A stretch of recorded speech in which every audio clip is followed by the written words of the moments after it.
पाटील, ज्या पद्धतीनं यापूर्वी एक फोटो व्हायरल झाला होता, ज्या दिवशी तुम्ही केजमध्ये आला होतात, पहिल्याच दिवशी ज्या दिवशी तुमच्या या सगळ्या आंदोलनानंतर लोकांनी तो फोटो बघितला होता, पण त्यानंतरची तर ही आता अगदी कोऱ्याची परिसीमा ओलांडली आहे की ते फोटो बघितल्यानंतर कुठलाच माणूस स्वतःवरती नियंत्रण ठेवू शकत नाही, इतका वाईट फोटो आहे.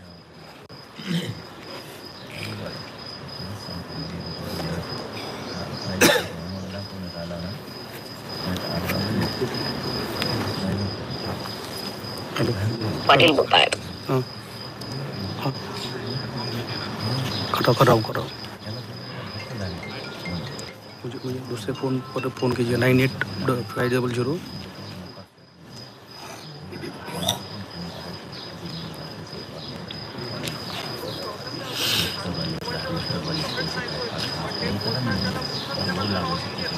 मी एलिवा केलं बघा, एलिवा बघा,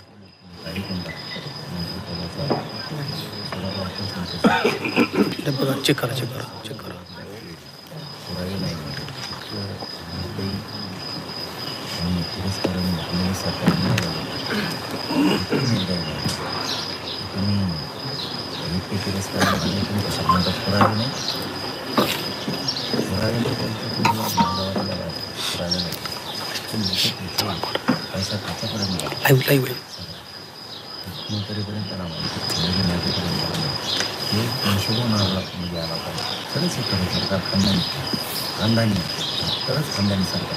लाईव्ह आतापर्यंतच्या 80 दिवसाच्या कार्यकाळामध्ये जी काही ॲक्टिव्हिटी सरकारकडून झालेली आहे, आता असं वाटतं नांदी हल्लो की या 302 आरक्षणामध्ये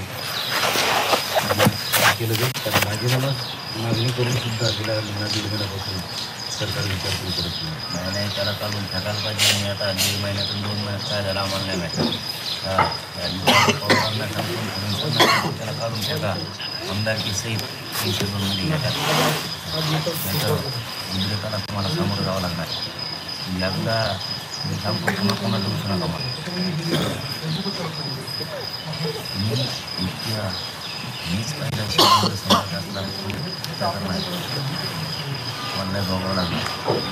साधं सोपं समजू नका तुम्हाला वाटत असेल. पाटील, कुठलं बळ मिळतं म्हणजे ज्या पद्धतीनं ते हसतायत, सेल्फी काढतायत, कसलं सेलिब्रेशन करतायत, एकीकडे निर्गुणपणे देश आता बोलावी लागते एवढंच आहे. त्यांचा देव वेगळा, त्यांचा नेता यांची संस्कार संस्कृती इतकी नीट पातळीची सगळे सारखे सगळे सारखे यांच्यात कोणात काही बदल कायम संपवला मराठ्यांना सांगतो तांब्यावर पाणी नाही पहिले ही बात ते क्रूर हत्या जर आपल्या घरातल्या लेकराची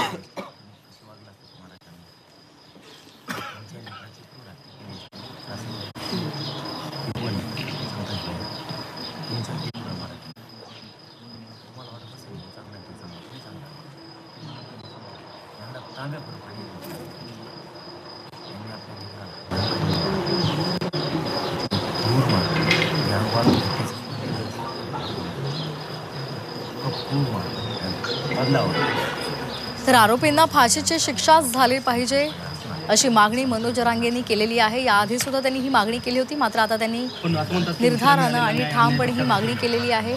धनंजय मुंडेंवर 302चा गुन्हा दाखल करा असंही मनोज जरांगे यांनी म्हटलेलं आहे. तसंच या टोळीचा बिमोड केल्याशिवाय शांत बसणार नाही.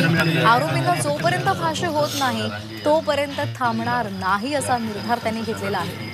काल संतोष देशमुख यांच्या हत्येचे फोटो समोर आले आणि त्यानंतर घरी जाण्याचं धाडसच राहिलं नाही आणि त्यानंतर रुग्णालयातून थेट मनोज जरांगे पाटील हे आता इथे मसाजोगमध्ये आलेले आहेत. संतोष देशमुख यांच्या कुटुंबियांना धीर देण्यासाठी ते इथे पोहोचलेले आहेत. धनंजय मुंडेंना मंत्रिमंडळातून काढून टाका अशी मागणी. मसाजोगला आता ते पोहोचलेले आहेत आणि यावेळी धनंजय देशमुखांना अश्रू अनावर झाले. त्यांनी हंबरडा फोडलेला आहे. देशमुख कुटुंबीय सध्या प्रचंड भावनिक झालेले आहेत. धनंजय देशमुखांना अश्रू अनावर झालेले आहेत आणि हे फोटो समोर येताच सर्व स्तरातून निषेध व्यक्त केला जातोय, संताप व्यक्त केला जातोय. अनेकांच्या डोळ्यात ते फोटो पाहताच अश्रू दाटलेले आहेत आणि या संतोष देशमुख यांच्या कुटुंबियांना धीर देण्यासाठी मनोज जरांगे पाटील मस्साजोगला पोहोचलेत.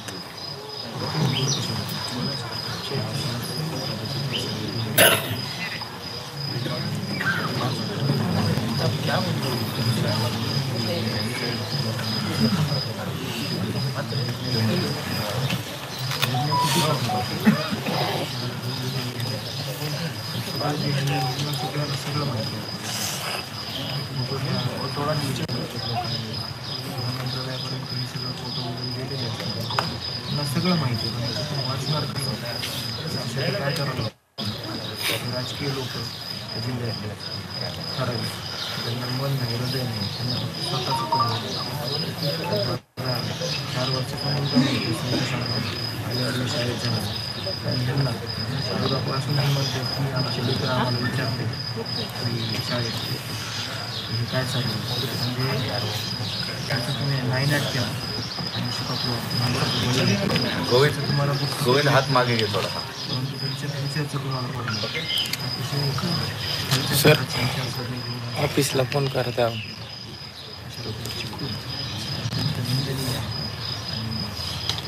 नियती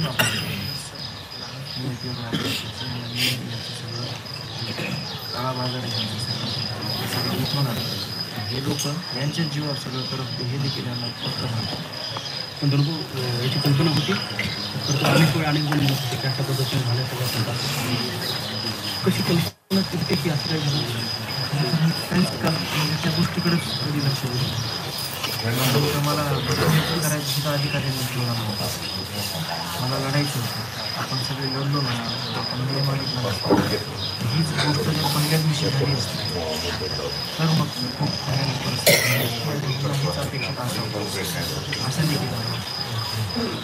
पण मग ज्यावेळेस मला पहिला फोटो बघत आठवतो मी तुम्हाला विचारलं होतं बघितलं तुम्ही बघणार नाही कारण मला ते घेत नव्हतं. आजच्या तर त्यापेक्षा पुढे जाऊ म्हणजे फोटो बघितला आणि डोळे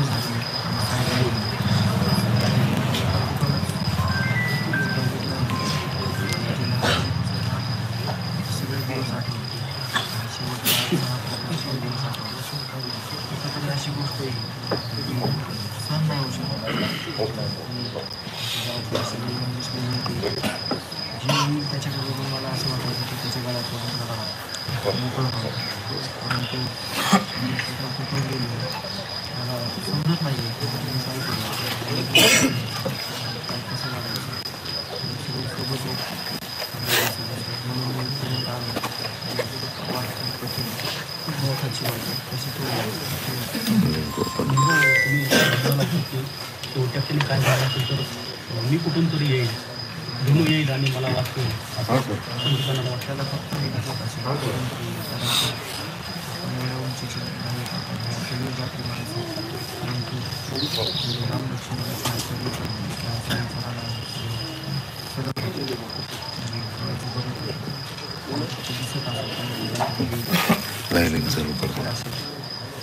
निरागस बघत असेल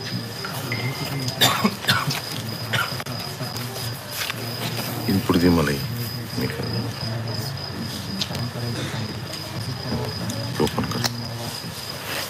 पोलीस यंत्रणेला मी करतो त्यांना ताबडतोब विषय माहीत असताना आरोपीला कुठंतरी गावकरी जाऊन मारतील त्या भीतीत होती. त्यांनी भावाचा जीव जाऊ दिला पण त्या आरोपीला वाचवलं आणि आरोपीला एक मित्र पण नाही मारली आणि एवढं होऊन देखील त्यांना मोबाईल चालू असताना कुठेही पकडायला SP साहेबांना मार्गड साहेबांना कोणाकोणाचे फोन गेले त्याचं CDRचं राज काढलं. या सगळ्या राजकीय लोकांनी त्यांना हे प्रकरण दाबून टाकलं असंच असणार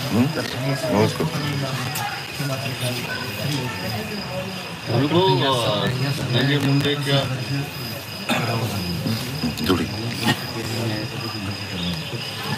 हेच चालू आहे आतापर्यंत. पण झाली मला सांगा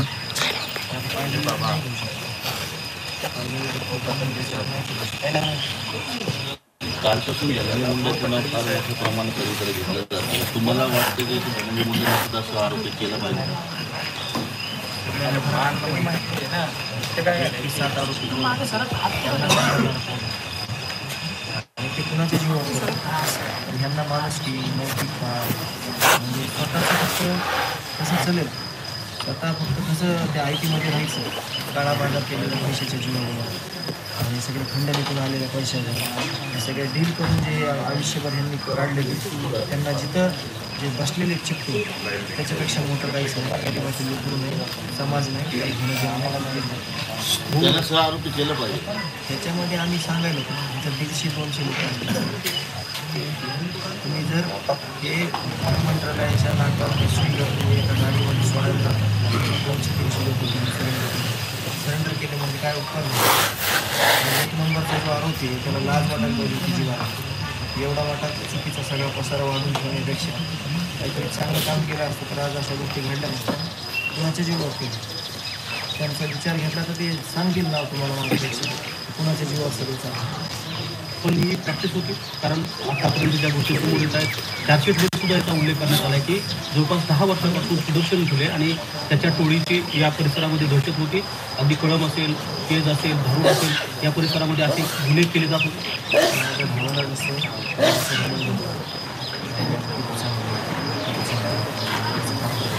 तसं यांना ह्या गोष्टीचा घमंड होता की आम्ही कसं मारतो, कसं खून करतो, कसं लैंगिक शोषण करतो, कसं अपहरण करतो, कशा पद्धतीने खंडने मागतो.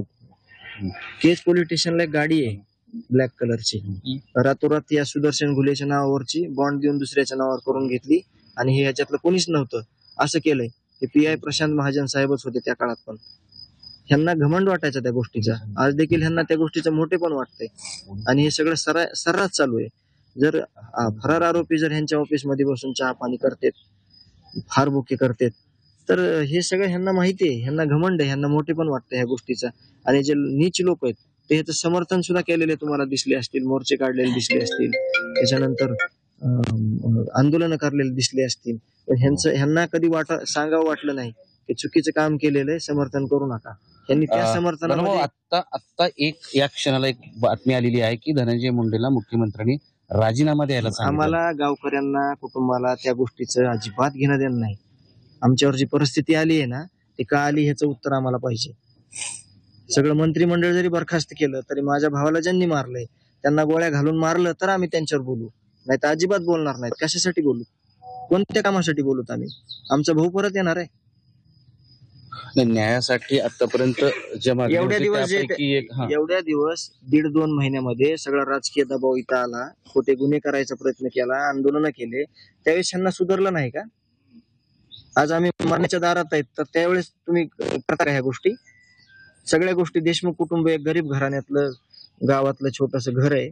गाव आमचं सगळं एकोप्यानं राहतंय. 18 पगड जाती आहे तिथं. त्या हरामी लोकांनी कुठं जातीत बांधायचा प्रयत्न केला, कधी ह्यांना गटात बांधायचा प्रयत्न केला, हे कशातच सक्सेस नाही झाले. मग ह्याचा अर्थ असा होता का की ह्यांनी सगळं झाकून टाकायचं आणि आज वेळ उजळू द्यायची?